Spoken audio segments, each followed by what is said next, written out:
Welcome everyone to the GoWP Digital Agency Owners Podcast, where we chat with members of our WordPress community and go behind the scenes and find out more about their talents and their business philosophy and the paths they follow to business and life success. I'm Morayo, GoWP's Director of Creative Services.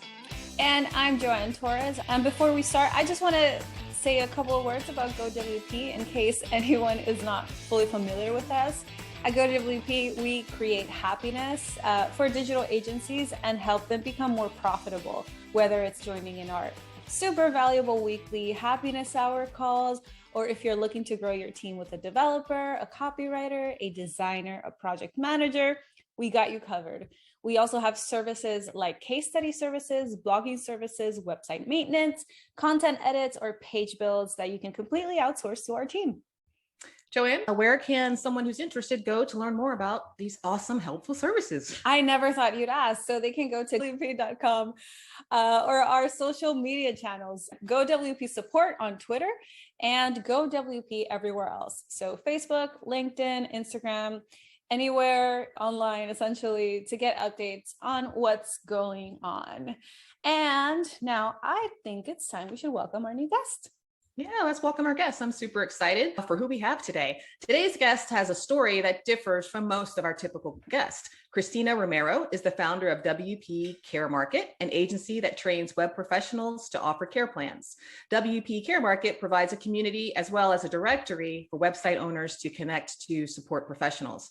Prior to founding her agency, she began her professional journey on the small screen, playing on the daytime dramas Passions and As the World Turns. She's been an anime, and she's also a published author and filmmaker. Now, outside of the arts, Kristina has been a developer, agency founder, and manages her various other endeavors under the umbrella Romero Media. One such endeavor is R3, the Recurring Revenue Retreat, which many of our listeners may know or have even attended. So in a word, Kristina, you're an entrepreneur. Multi-passionate. Yeah. Well, thank you. A true Renaissance woman. That's good. I like the Renaissance fairs, so I'll go with Renaissance woman. Yeah. Let's jump right into it. So as I was saying, and I'm super excited to talk to you about this topic, this lead topic, the arts, your path to agency owner is quite unique. You're the first twice Emmy Award nominated actress to be interviewed by us. That's so awesome. It's almost award season. So let's start here, but you don't have to make any predictions or anything like that. So you were a working actor while you started, I guess, in your teens. Tell what drew you to acting? Oh, that's a great question. I think, my sister started, I have to really think back. I think my sister started in it. So then I kind of followed her along to the, going after finding a manager and an agent or whatever. Like many of the kids of the 80s, you grow up with television, lots of television, early 90s, Mickey Mouse Club, you're like, I can do that. So I just kind of followed along and enjoyed it. I don't think I ever truly felt that it was the acting I was drawn to. I was really drawn to the storytelling aspect of it. So in the same vein, I wanted to be a writer and a director and create. I wanted to create. So acting was the only kind of creation I could do at 12 years old. So, so I went and followed that path, and then was fortunate enough at age 17 to actually get a full-time contract role. And that was on As the World Turns in New York. And then I moved to New York City and lived there as a 17-year-old. I look back now, child. I mean, at the time I thought I was so adult and so grown up, but I look back now and I go, oh my goodness, I was just a child. I was just a kid.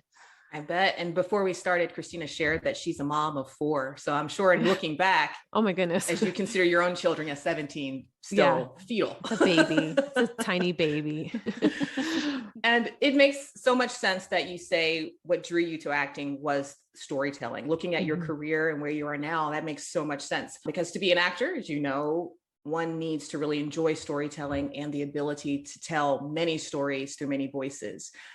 But as a woman, as a professional, as a young adult, you still have to find your core and find your voice. So as your life and professional experiences grew and expanded, How did you find your own true voice and calling and who you wanted to be ultimately as a professional? That's another great question. You have some really good questions. I don't think you were ever done discovering. So I view it as a path, as a journey. So it's what am I today or this year, or because as you see, I've done a lot of things. So I guess it makes sense. I view it all that way, that it all grows and changes and you're, not really one thing. But I was frustrated as an actor saying other people's words. That was tough, especially as you start growing up in 18, 19, 20, and you do start finding the things you want to say. And then they throw scripts at you that have you doing these things. It made me kind of want to leave the soap world and have a little bit more control about the stories I was telling. That was the catalyst for why I started to break out of acting. I went to USC, the University of Southern California, to be a writer so I could tell my own stories. And I couldn't really, I don't think I ever put my finger on it then about the kind of stories I wanted to tell. I wanted to help people that's kind of, I just wanted to help people. And so and you'll probably get into this in terms of the progression of the timeline here, but that's when I started creating websites on the side to just create, to have the ability to create. The other frustrating thing about the industry was, especially as a writer or an actor, you're always reliant on somebody else to fund your creating. So, you could only pitch what you wanted to do. And I pitched all through that town, many different stories and with many different people. And I auditioned for many different things and never liked the idea that I was surrendered to whatever somebody else, wanted to either make or pay for. So I had that bottled up inside and I wanted to create. So I started doing websites on the side and that's kind of how it leads to what I started doing next. It's so interesting. Oh, sorry. Just throw this in. Kristina may be the first guest we've had who's actually made me say, girl, yes. Girl, yes. I'm like nodding along for those listening. I wanted to just share. Yeah, you're totally right. And I always attribute this to Ethan Hawke. I think it was Ethan who said, acting is the only career where you have to ask for someone else's permission to do it. And I think now, and he said that I think a little earlier in his career before the online content that we have now that, creators, that's changing now. You really don't have to rely on someone to invest in your play or your video content. But yeah, it's girl, yes. Yeah. And you mentioned that you started creating these websites. So you became a web designer. That was actually my next question. So it's so interesting to see your transition from acting in soap operas to in film, and then going into the web designer career leap, if you will. But now with the context, now hearing you say the context that what you wanted to do was help people and tell stories, it makes total sense. If you see it like on paper, you're just like, you went from film to web design. How does that but it's so interesting. So would you say that was helping people and helping them tell their stories as well? Would you say that was the bridge for that theoretical gap between acting and web design? Yes. Yeah, that's how it makes sense in my brain of how that progression happened. But exactly. And at the time too, I was with a lot of people who were in some way needing websites, professors and people starting businesses. You had this in your notes, and it's funny because you brought it up and it's true. I never tell this connection of it, but my manager's, her husband, one of my manager's husband, was an animator and they needed a voiceover for one of their cartoons. So I went and I did the voiceover for the cartoon, but I was like, oh, cool. How are you doing that? And I started to learn Flash by watching him make the cartoons with Flash. And so I started working with them doing animation with Flash. And so a lot of the websites I did were initially Flash websites before it was killed and it was stabbed to death in the web industry. So so I actually was creating stories with Flash animation. I started to see at that time, so this was 2006, 2007, there was this huge demand for websites and not a lot of people supplying them. So there was this opening in some way of saying it was really easy to kind of step into this because people couldn't really find people to do their websites. So that's how you slowly found your niche. Yeah, exactly. You probably, I don't know if that time we had the vocabulary for it, but you were doing it. Yeah. A lot of my professors were my first clients. And so at USC for writing, just Wow. doing their websites. And then I, so I started doing it more and more and more. But my whole focus was still to be in the industry. And I called up As the World Turns and I wanted to come back as a writer. And they said, well, we don't really have room for a writer, but we could totally have you come back as a director, as a television director. Wow. And so I was like, oh, that was amazing. So I got to go for an entire month. I shadowed the directors and I sat in the booth and I watched everything and I just absorbed it all. And I got to direct 2 episodes. And then the executive producer kind of was like, okay, well, I'll call you when we have an opening. I'll call you when we have an opening. So I just kept hanging on. And then he called me and he was like, I can't bring you back because the show's going to be canceled. And I don't want you to come back and move back to New York and then not have a job. So, it was kind of him to give me that opportunity, but it was just terrible timing. And so while I was there in New York for the month, I just kept building websites, kept building my client base, with thinking I was not even going to do this anymore. and along with a few other things that happened around that time period, I had just gotten married. I wanted to start a family. I said, you know what? This is working. The website stuff is working. Like I'm getting no's and doors closing on every single little thing in this industry. And my passion's kind of running out for it. But the web stuff, this is in demand and I'm happy doing it. So I just made the commitment. I called my managers and said, all right, I'm done. And they're like, no, wait, no. Like maybe something will come that you'll want to do. I said, no, I'm done. I said, I can sit here for a couple hours and make a website for $500, or I can drive to the Valley and prepare for a couple hours for an audition I will not get. I'm going to stay home and build the website for $500. With my new husband. With my new husband. Yeah. I love that realization. It's like, oh, I never thought I'd do this again. And here I am, making a career out of it, making, real money with it. Like that's awesome. I won't steal your next question, Joanne. No, it's all good. We're still learning. We're still getting this podcast thing figured out. Yeah. So, okay. So fast forward, you said this was around 2007. Mm-hmm. So fast forward, a quick 10 years, a couple of kids, you started WP Care Market in 2017 and have since you've shown your ability to instruct and coach other business owners. You challenge business owners to expand their focus beyond just landing big projects, but also to focus on the long-term value of their company. And you have even hosted, and alongside other of our partners, a webinar with us and introduced viewers to 2 business models, the Lost model and the Core model. And can you give today's audience an overview of these models? Just like a quick overview. Sure. I mean, it kind of goes back to those 10 years that you talked about, going from not knowing what you're doing and teaching yourself and learning through every single client, the ups and downs of how to run a business, making websites. And then coming out the other end of that was something that you have a loyal list of clients, regular income, job security in what you're doing, help with staff and what you're doing. So all that happened over the course of 10 years. And the biggest reason for that was because around 2013, I started implementing website care plans. And that gave me the stability that I needed in order to run the business successfully. So about the time I started realizing whatever I had done for those last 10 years in my agency would help other people. If I turned around and started teaching it, I reflected back and realized there really was a nice model to it. So you have your care plans, you have the optimizations that you give those care plans. So SEO, content, whatever it is, additional stuff you do on a regular basis. And then you redesign those client sites every few years. And then there's a period of evaluation where you're helping them and you realize they need more or they need less and where to tweak and all that.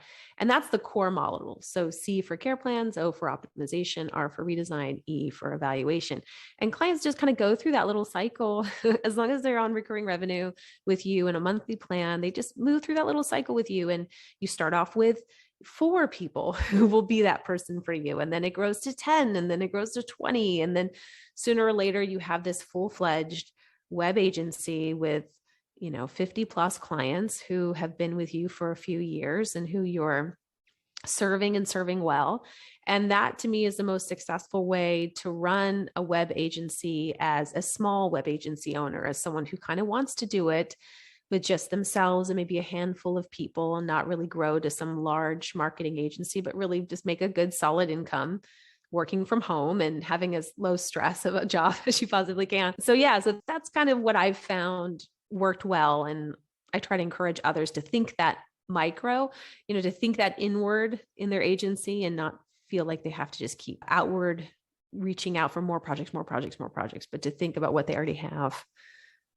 I love that mindset. I think we need to hear more voices in this space encouraging that. It's not always taking on, like you said, literally taking on bigger and bigger projects if you're getting away from what your desire is, like what your goals are, working, especially for people who have families, maybe the goal is not to, exponentially scale your revenue if that takes you away from your family more, or if that gets you away from your core mission. So I love that instruction. And for anyone who's listening who wants to hear Kristina's full, deeper explanation of those two models, can view that webinar YouTube channel. It was excellent. And thank you for offering that to us last year. Yeah. So we're getting a lot of out of the box conversation today. We talked about the Emmys.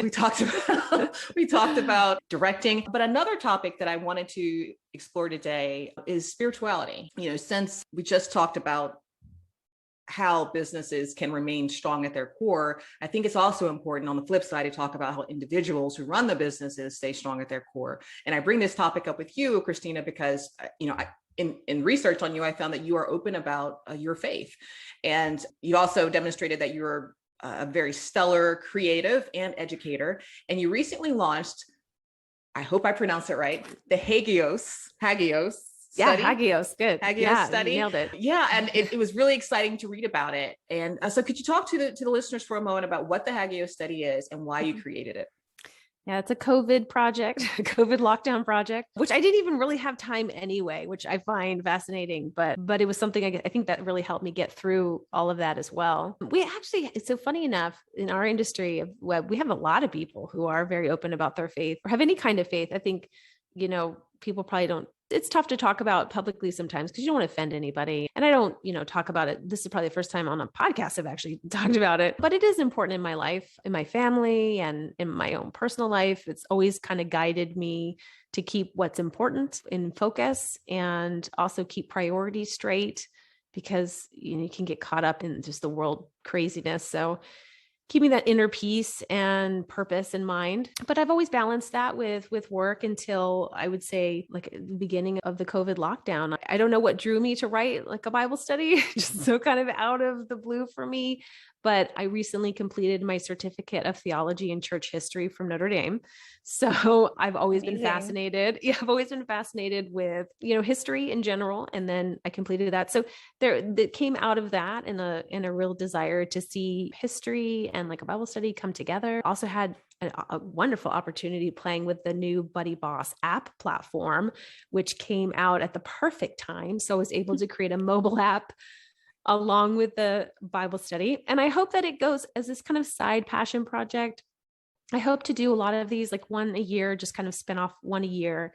And the connection I made was, I think what I'm doing with that is, again, striving to create community. So with WP Care, I created a community of web professionals to support one another with, encouraging care plans, encouraging all of the mental health aspect of it, to bring all of us together, that common conversation. And I think that's what happened with the Hagios study. I, again, wanted to cultivate community out of maybe this COVID lockdown drought, that especially in my faith tradition, I'm Catholic, there's not as many like small group studies or like reasons for community and to come together outside of just a normal Sunday. So I wanted to create some materials for that. And so again, cultivating community, I think, is the running theme between what I'm doing now in different aspects, whether the web world or like the spiritual world, just bringing people together to encourage one another, to help one another, and to just build one another up. I think that's my running theme. Well, and like you said earlier, the teenage Kristina wanted to help people. Yes, exactly. So you're still adhering to that. And it's, whatever an individual's faith is, or mental health practices, or overall health practices are extremely important. And I think that this pandemic is really shining a light on how we all have to holistically care for ourselves. Yes. And even mental professionals on the scientific side will say there is a role for faith. So I think it's great timing for your study. There are a lot of new entrepreneurs who are just getting their foot in the game, who just are going, and they're burning their candles at both ends because they think that's what they need to do at this stage to get ahead. But it's also not saying it won't work for them, but it's also a way to ingrain some maybe not so healthy aspects and habits. What healthy work-life balance tips might you give to them if you were on an elevator with a young entrepreneur who's running themselves in 60 seconds? Yes. Well, the one thing I do want to encourage people is kind of, why did we even start doing this? So if you start your own business, you have to go back to the reasons why you wanted to do it. And for a lot of people, they're in a situation where they don't have a lot of choices. I've met a lot of students in a situation where they have to work from home. Now that's a different, almost everybody works from home now, but they had to work from home, or they have families with special needs, or they have circumstances in which they have to move around a lot. So there's a lot of situations where people need to do that. But most of the time, people just wanted to have control over their day to day so they could have the freedom to do the things that they love. And so when you see people then start their business and start working like 14, 18-hour days and weekends, you're like, well, you completely lost all purpose of why you even started doing this. And you have to rewind back and go, I'm not being a good boss to myself. I'm not setting boundaries. I'm getting caught up in the things that don't matter. And it's also easy, if you run your own business, to fall into the guru conversation of making $1 million. Like, if you get into the web industry because you want to make $1 million, you're in the wrong industry. That's not what we're doing here.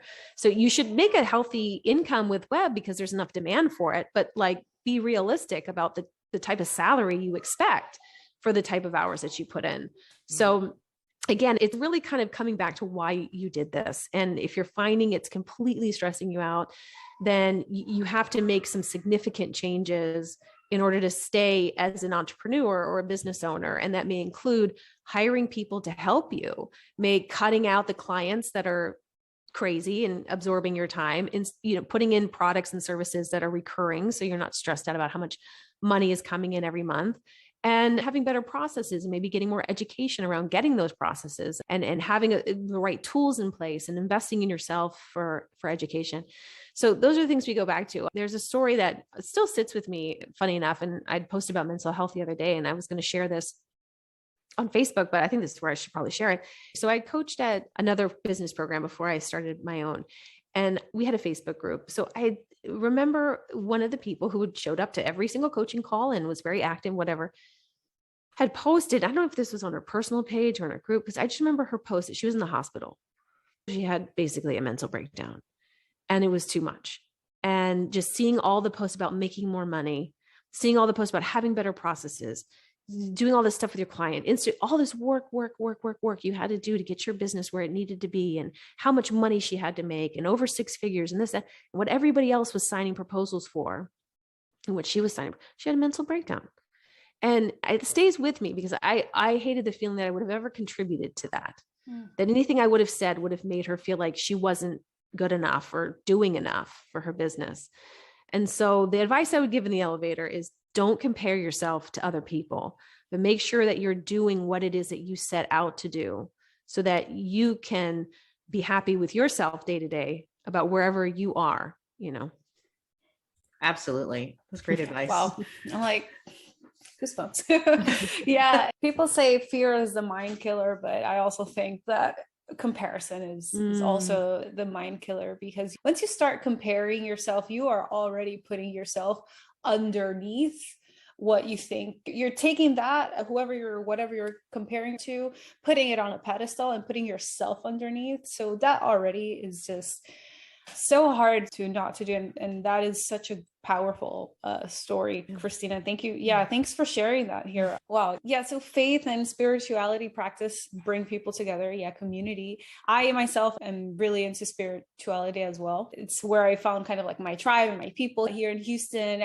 But in a more professional work environment, retreats also bring people together. That's true. I love that. That's absolutely a bridge. Good job. Yeah. 2 years ago, you launched R3, the Recurring Revenue Retreat, co-sponsored with Hatman Marketing. R3 is for people who have built their businesses around recurring revenue using digital products, online courses, and website care plans. So since R3 entered the professional conference field, what different experience or unique value propositions does it offer to businesses who might already attend these type of events multiple times a year? Mm-hmm. So what would you say is the number one key differentiator of R3? I'm always surprised when people are like, oh, I've heard about R3, because, it's such an intimate event. So we don't strive to have big numbers. It's an intimate event for people who really want to connect with others who are doing recurring revenue with digital products and recurring revenue services and things like that. And so it's actually gotten a reputation because I think it succeeds in people feeling like they belong to a community. The one thing that has kind of arisen out of it is, I say, we're the conference with no ego. We take the sponsors and the speakers and the attendees and we kind of put them on the same level because we're all learning from one another. And I think that I never liked going to a lot of these big events in the web space and WordPress space that you just walk around alone and you don't know anybody and you struggle to connect. And then the talks would be, they'd run the gamut, so there was a desire to have an event that really felt like not only could you show up and almost be forced to just really immediately come into this pack of people who want to support you and learn from each other, but that it also was the kind of event where you could bring your family. That was a big, motivating factor for Robert and I about why we wanted to put it together. We thought, you're writing off the business expense anyway. So you're getting the hotel room at Disney World anyway. So you might as well bring your family. And also, I think it gave an opportunity for Robert's spouse and mine, as well as everybody else who brings their spouse or their partner, to see what it is that they do, to get to know the people that they're talking to online all the time. So we've created this kind of random, unique conference that I just don't think there's anything else really like it. We're not concerned with numbers, thanks to our amazing sponsors. GoWP has been a sponsor for both of our events years so far, going into the third year this year. And because of our sponsors, we're not looking, Robert and I don't look to make money off of it. We just want to cover our costs. So again, it keeps that spirit of we're just learning from one another. We want community. We want to grow in the recurring revenue field with whatever we're offering and provide an experience for people to really just bring their personal life kind of into their business life in a way and give more perspective on it all. You heard it here first. R3, saving digital marriages year after year. That's exactly. Digital marriage. That sounds weird. I don't know, but you know what I meant. Yes, exactly. It has the ability to do that. But I think the first year, 2019, when my husband came out and met Mike Killen, for anyone who knows Mike, they became like best friends. They call each other best friends. They don't know each other that well, but they're both very similar. And so whenever I'm on a call with Mike or whatever, Dan walks by, he's like, hey, it's my best friend. There's some good stuff that come out of it. That's so sweet. I love that, because either way, you're also spending I don't know how many hours a week you're already spending with these people, and just bringing them into, it's already a big part of your life, and pretending it's not is. So yeah, you've done a couple of these already. What area of planning or format in terms of like people hurting or whatever worries you the most, but always works out? It's because it can be tricky. I don't think people together. Yeah, I had planned and ran a couple of the events for WP Elevation before I did, which is Agency Mavericks now. So I had planned a couple of events and I knew the things I didn't want to do. So Robert does those things. Robert does all the event venue stuff and the one that takes all the risk. He's amazing. And so he does all that. And I focus on really helping, with the sponsors and speakers and all that great stuff. my worry every year is I just want people's expectations to be set correctly so that I'm not letting anybody down. That's my thing. You know, I want the sponsors to know that this isn't like a quantity thing. You're not getting like 1,000 people, but you're getting like, you know, you're getting quality. You're getting people who are going to be your ambassadors, you know, and just shout from the rooftops about your product because they're going to get to hang out with you and get to know you in a different way, or the attendees to have the right expectations around the type of event it is and what they're going to get out of it and the support that they get. And every, you know, the past 2 years, I've been, you know, very happy with how people walked away from the events, from sponsors to speakers to attendees. Everybody is just really claimed for the most part that, you know, is one of the best events they've been to. So I'm like, all right. So I just want to keep setting those expectations. Sometimes I want to under promise so I can over deliver. That sounds like a good, wonderful place to be. And now as you look towards the future, what are you looking forward to WP Care Market accomplishing this year, or any of your other endeavors? Like, exactly. A lot going on. I know there's a lot going on. Well, and I think that is the key. If anybody wants to talk about, you know, I've been posting about like mental health and things like that. You know, those are the things. If I can do my side projects, you know, do the things that I'm passionate about, you know, my projects that I do. I mean, that is kind of the point for me. That I guess that contributes to my mental health. I'm able to create. I'm able to release my creativity in all aspects. Maybe it's the web world, maybe it's travel, or maybe it's spirituality, right? So I'm creating in all these different areas that I'm excited about, and I'm not being held back into one because I get to be an entrepreneur and I get to make my own rules. These are my rules and I'm sticking to them. So, so for WP Care Market, there's, you know, the world's the oyster kind of thing. I want to do more partnerships in this new year. To me, the secret sauce is just really wanting to help people. And out of that, I've created amazing friendships with people in the industry, like with Brad and Emily here at GoWP, with many others. And so I just want to just use those relationships to say, what can we do? What can we do together to really help people even more? There's only so much that I can do on my teeny tiny little soapbox, but I know that I can help other companies achieve great success with the message that they want to put out and what we want to help people with. So that's what I'm thinking for the new year. I just want to focus more on partnerships and where I can come alongside people rather than trying to do things myself. Awesome.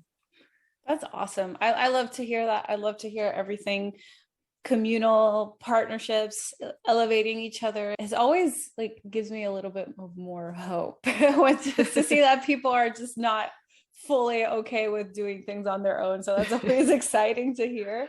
So our last question is pretty straightforward.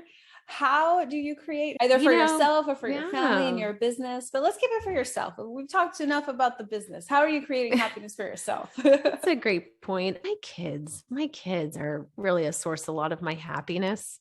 I don't know if that's a good or bad thing, because they're like, sometimes they're tiny terrors and little dictators of my life, but no, I'm happy. You know, I was thinking about, every day I cannot complain. I'm very happy, and my family is healthy, and we've got, lovely little life, and I just delight in the people around me. So, my family, my kids, my friends, and I delight in them, and their successes are my successes. So my daughter got a role in the play at the school.